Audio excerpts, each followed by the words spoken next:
Steve Valiquette. Steve, it's Michael, Don, and Peter. How you doing today?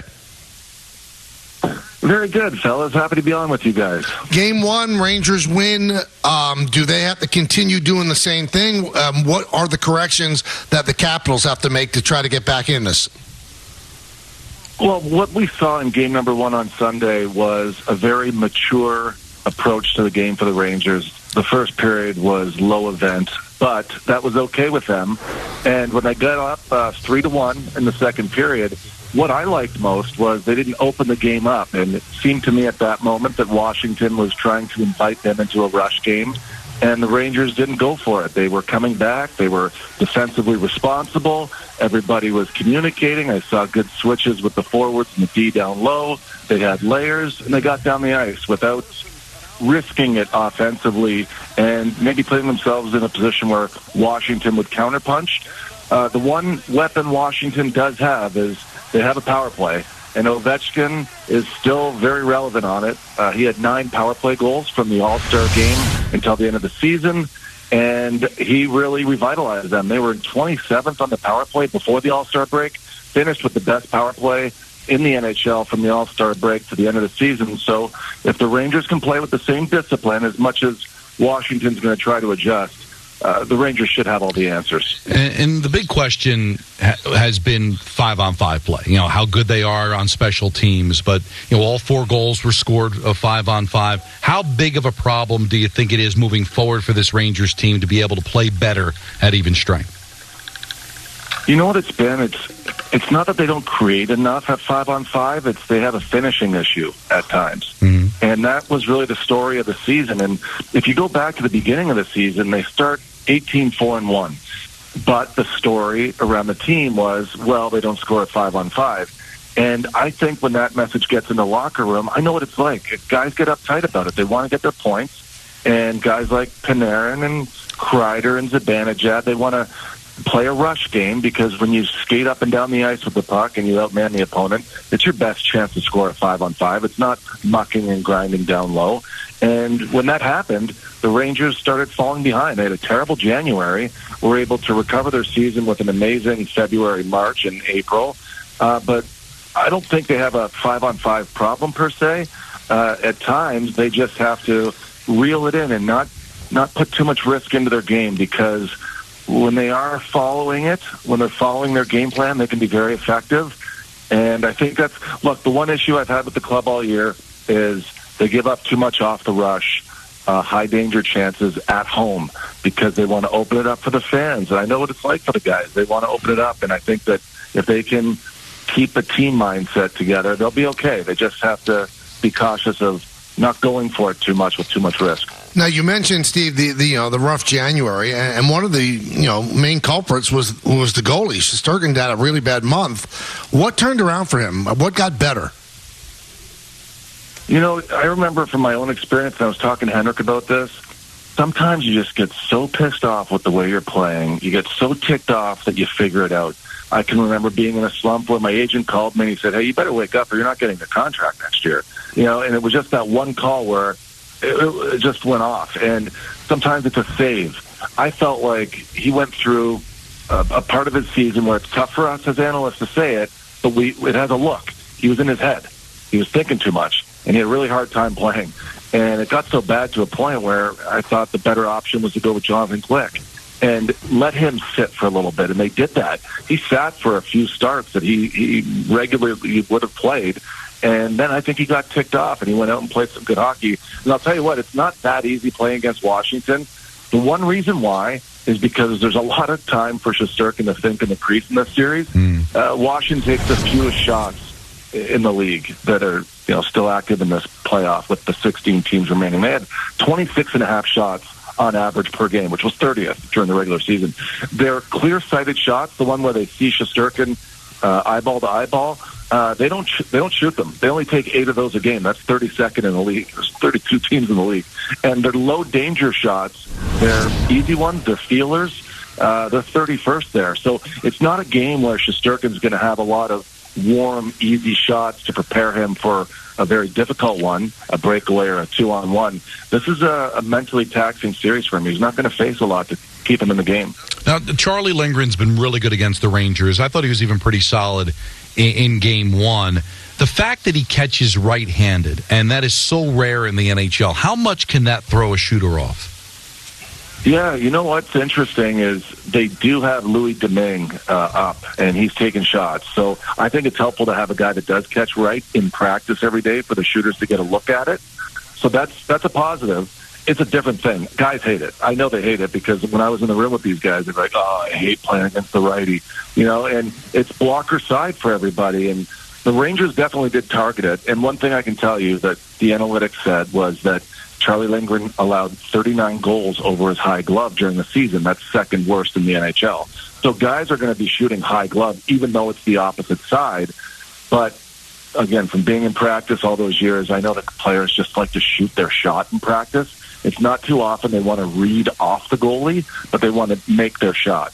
And it sometimes can become something you rely a little bit too on as a goalie, too, where you know where all your teammates are shooting all day in practice.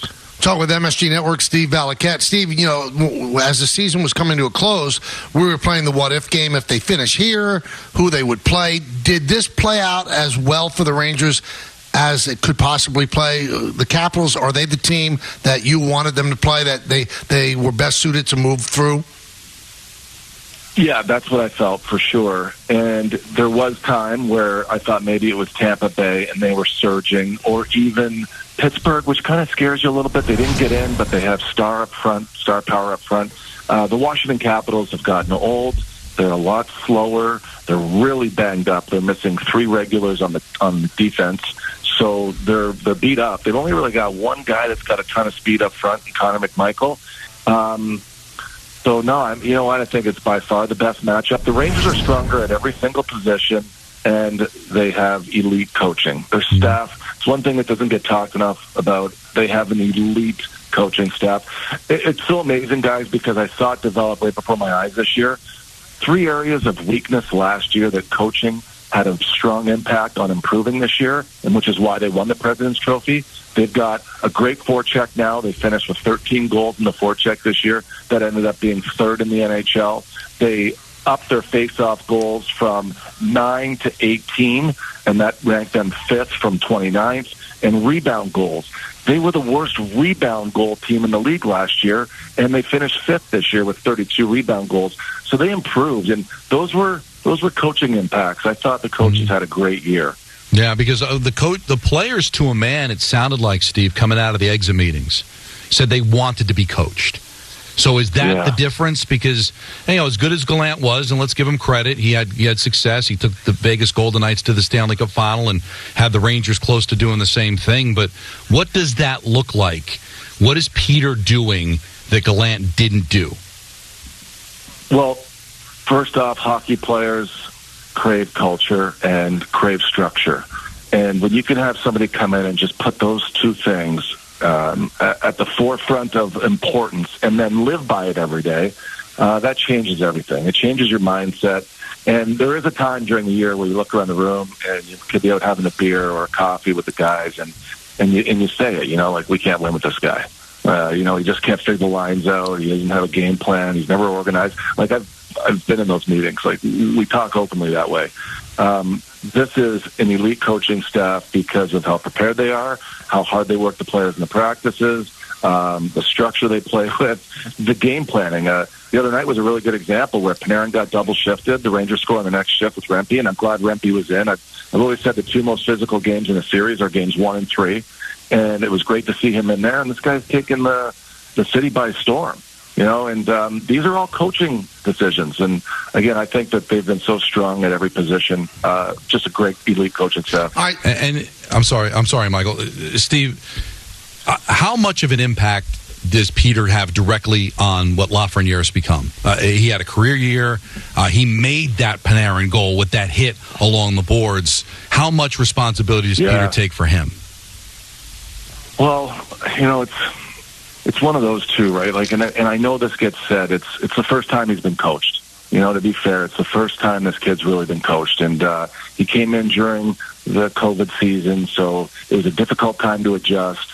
But having the time and the rope to be able to get chemistry with a line. Like, you're playing this sport at 20 miles per hour up the ice, and if you're in the coaching blender, we call it, where they're just shooting the lines around and it's a slot machine every day, then it's really difficult to know pace of play, timing, how players want to receive the puck, where they want to carry it, and where they want to get rid of it. Well, Lafreniere started out so slow offensively this season.